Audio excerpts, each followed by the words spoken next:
اور اب تو یہ پتہ چلتا ہے کہ جہاں جہاں خیال جاتا تھا وہ واقعی دنیا کے جغرافیے میں جگہ موجود ہیں، اور اس میں کچھ ایسا عالم نہیں تھا کہ جو ناممکن ہوتا ہو، مگر اس کو ہم پڑھنے کی کوشش نہیں کرتے۔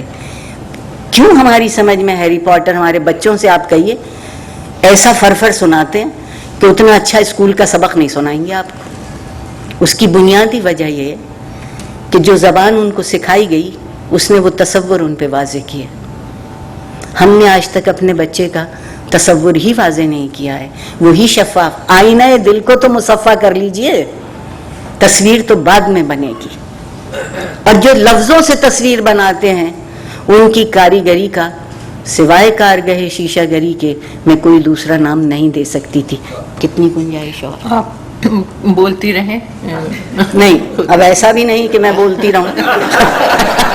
نہیں، آپ بہت خوبصورت گفتگو کر رہی ہیں، ہم انٹرپٹ نہیں کرنا چاہتے، حالانکہ سوالات آئیں گے اور سوالات نہیں، میں اس لیے کہ جو مجھ پر وہاں گزری ہے وہ کسی اور پر نہ گزر رہی ہو، کیونکہ ہر لمحے کے بعد ایک ہرکارا میرے پیچھے کھڑا تھا، چلیے وقت ہو رہا ہے۔ میں کہا حضور یہ آپ نے 4:35 پہ شروع کیا اور اس کو میں 5 بجے کیسے ختم کروں؟ آخر یہاں بھی تو کچھ منہ دکھانا ہے۔ وہ پھر اردو ادب میرے یہ جو تھوڑی سی رواداری، تھوڑی سی تہذیب، تھوڑی سی، تو آپ کی دشنام مجھے قبول تھی، آپ کی دشنام مجھے قبول تھی، ان کی دل آزاری مجھے قبول نہ تھی کہ اس دشنام کا نشانہ تو میں ہوتی، لیکن اس دل آزاری کا نشانہ بہت سے لوگ ہوتے۔ میں اردو ادب کی جو ایک بہت معمولی طالب علم ہوں، پڑھنے کا ایک شوق ہے، اور اس میں اپنے والدین کی سب سے پہلے ممنون ہوں، اپنے ماں اور باپ دونوں کی۔ انہوں نے میرے پڑھنے کو بڑا بڑھاوا دیا، اور اس کے بعد جتنے استاد ملتے گئے انہوں نے بھی، بلکہ کچھ استاد تو ایسے بھی ملے کہ جنہوں نے کہا تھا کہ افسانہ اور غزل پڑھتی رہ جائیے گا، امتحان میں فیل ہو جائیں گے۔ لیکن فیل نہیں ہوئے، کسی طرح سے عزت اور آبرو رہ گئی۔ میں اردو ادب کے حوالے سے ایک بات اور کہنا چاہتی ہوں، ایسا نہیں ہے کہ لکھا نہیں جا رہا، ایسا نہیں ہے۔ بہت سے لوگ یہ کہتے ہیں جی اچھا افسانہ نہیں لکھا جا رہا، اچھی غزل نہیں لکھی جا رہی۔ حضور جو آپ کے علم میں نہیں ہے اس کا مطلب ہے وہ ہے ہی نہیں۔ سوال تو اس کا ہے کہ ہم کتنا پہچان رہے ہیں، کتنا جان رہے ہیں۔ اچھا بچہ اردو کی کتاب کیوں نہیں خریدتا؟ آکسفورڈ یونیورسٹی پریس کی کتابوں کو چھوڑ دیجئے، بچے کو کتاب کا لمس سب سے پہلے اچھا لگتا ہے، کاغذ چکنا ہو، تصویریں رنگین ہوں، اچھی ہوں، خوبصورت ہوں، وہ کہتا ہے مجھے یہ کتاب چاہیے۔ ہمارے ہاں درسی کتابیں جس کاغذ پہ چھپتی ہیں اس کی پڑیا بھی پنساری باندھنے کو تیار نہیں ہوتا۔ اس میں جو لکھا ہے وہ تو جانے دیجئے، اس میں جو لکھا ہے، جو ہم نے چنا ہے، ایک تو ہم نے ہر کتاب کو اسلامیات کی کتاب بنا دیا۔ اردو اسلامیات ہے، تاریخ اسلامیات ہے، جغرافیہ اسلامیات ہے، اکنامکس اسلامیات ہے، فزکس اسلامیات ہے۔ کتنی اسلامیات بچہ پڑھے گا؟ نتیجہ یہ ہوگا کہ وہ آپ سے بھی بدظن ہوگا، تعلیم سے بدگمان ہوگا، اور جس کو ہم تہذیب کے نام پہ اس کو کچھ دینا چاہ رہے ہیں، سب سے زیادہ اس کو نفرت اس تہذیب کے نام سے ہو جائے گی۔ ہم اپنے بچوں سے انگریزی میں بات کر کے اس قدر خوش ہوتے ہیں کہ کوئی حد نہیں۔ آپ یقین مانیے کہ میری عمر گزر گئی، اب اپنے بچوں، اپنے ساتھیوں کے پوتوں نواسوں سے ملتی ہوں تو وہی گزر رہی ہے جو کبھی ان کے بچوں سے ملتی ہوئی گزرتے تھے۔ بیٹا آنٹی کو ٹوئنکل ٹوئنکل لٹل اسٹار سناؤ، اور میرا جی یہ چاہتا ہے کہ اب میں ٹوئنکل ٹوئنکل اسٹار، ان سے پہلے کہ وہ کہیں میں کہوں مجھے یاد ہے، میں سنا دیتا۔ آپ ایک چھوٹی چھوٹی باتیں ادب کے حوالے سے دیکھیے، کیا فسانہ عجائب میں، جس کو کہ ہم نے یہ کہہ کے رد کر دیا کہ یہ تو صاحب لکھنؤ کی بڑی پرتکلف زبان اس نے لکھ دی، ایک چھوٹی سی کھانے کے تشت کا ذکر کرتا ہے، اور اس میں کیا لکھتا ایک تشتری کباب کی بڑے آب و تاب کی۔ اب ہم آب و تاب تو سمجھتے ہیں صرف وزیروں کی ہوتی ہے، کباب کی آب و تاب کہاں سے آئی؟ آب تو آبرو، نظر کیا آتا ہے، دیکھتے کیا ہے، اور تاب وہ ہے کہ حوصلہ بھی ہے کباب کھانے کا. اب ہمارے ہاں حوصلہ کم ہے، کباب زیادہ ہے. اس لیے وہ اپنے تہذیب کے حوصلے کی مجھے بہت ترس آتا ہے. کیونکہ میر امن کے ساتھ ایک اور بھی لطف کی بات ہوئی. وہ براستہ فورٹ ولیم کالج آ رہے تھے، اور جو چیز براستہ فورٹ ولیم کالج آتی ہے اس پر مقبول عام کی مہر لگ کے آتی ہے، کیونکہ انگریز پڑھتا ہے اس کو اپنا امتحان دینے کے لیے. Fasana Ajaib fort William college کے راستے سے نہیں آ رہی تھی. وہ لکھنؤ کی گلیوں میں گھوم کے ان پھولوں کی خوشبو سونگھ کر، اس کھانے کی آب و تاب دیکھ کر آتی تھی. ہم اس سے واقف ہی نہیں تھے تو ہماری سمجھ میں کیا آتا، گو کہ ہماری سمجھ میں باغ و بہار بھی نہیں آتی. اور وہ اس لیے نہیں آتی کہ وہ کیسے لوگ تھے جو ایسے زندہ رہتے تھے. اچھا وہ کیسے لوگ تھے جو ہیری پوٹر میں زندہ رہتے ہیں؟ وہ کیسے لوگ تھے؟ ان کے لیے بھی تو پوچھیے. ہر زمانے کی اپنی ایک تہذیب ہوتی ہے، اور میرے نزدیک وہ تہذیب مقتدر ہوتی ہے، موقر ہوتی ہے، وہ توقیر کے قابل ہے. تجربہ اگر ہمارے رہنے سہنے کے طریقوں کو بدلتا ہے تو اس سے پچھلے طریقوں پر کوئی زد نہیں پڑتی. کل تلک ہم کہتے تھے کہ دسترخوان سج گیا ہے، دسترخوان چن دیا گیا ہے. مجھے قاسم جعفری صاحب کے دادا کی بات یاد آتی ہے کہ ان سے کسی نے کہا کہ بابا آئیے دسترخوان لگ گیا. انہوں نے کہا جوتے لگائے جاتے ہیں، دسترخوان چنا جاتا ہے.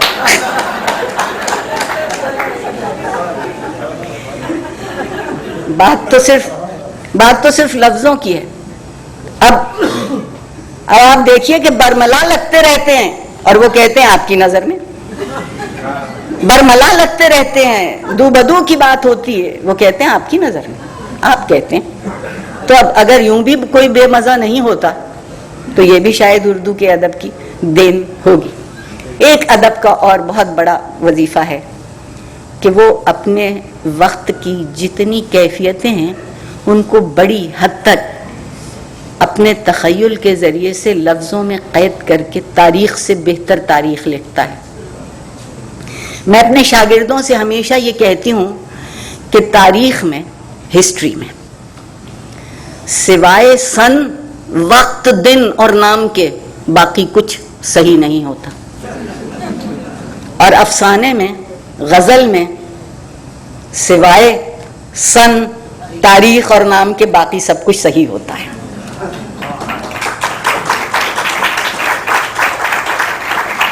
آپ بھلا دیکھیے، اب میں ضرور بالکل سوئے دار جانے کو ہوں. اورنگزیب عالمگیر رحمت اللہ علیہ، میں تاریخ کو بھی ادب میں شمار کرتی ہوں. وہ کیسے رحمت اللہ علیہ ہو گئے؟ باپ کو قید کیا رحمت اللہ علیہ. ایک بھائی جس کے حسن، آنکھوں کا حسن اور روشنی مشہور تھی، اس کی آنکھوں میں گرم سلائیاں پھروائیں رحمت اللہ علیہ. ایک بھائی جس کی فکر زندگی کے خانوں کو توڑنے کے لیے تصوف کی طرف چلی گئی، جس نے دیواریں توڑ کے پل بنانے شروع کیے، انہوں نے کہا تم بھی اس قابل نہیں. ایک بہن تھی، حد ہو گئی، عورت ہو کے ذہین بھی، عورت ہو کے شعر بھی کہتی ہے، عورت ہو کے گفتگو کا جواب بھی دیتی ہے. انہوں نے اس کو بیگم کوٹ میں، لاہور کے قریب، تقریباً دیوار میں چنوانے کی بات ہے. اور رنجیت سنگھ کا خدا بھلا کرے کہ جو بیگم کوٹ میں زیب النساء کے مزار کا سنگ مرمر تھا، اس سے انہوں نے لا کے بادشاہی مسجد کے سامنے وہ مڑی بنا دی. سو عورتوں کا سنگ مزار بھی کہیں نہ کہیں مردوں کے سر کے لیے بہت اونچی چیز ہو جاتا ہے. رحمت اللہ علیہ. اب اچھا، دکن کے فتح کرنے کا جنون کہ اللہ اللہ، اور کہتے ہیں خزانہ اس لیے خالی ہو گیا کہ ابا نے تاج محل بنوا دیا تھا. خزانہ دکن کی جنگ تو نہیں نا، اس میں تو بھٹے کھاتے جاتے تھے اور دیر کھاتے واپس آ جاتے تھے، کوئی پیسہ تو خرچ ہوتا نہیں تھا اس میں، اس سے تو خالی ہوا نہیں.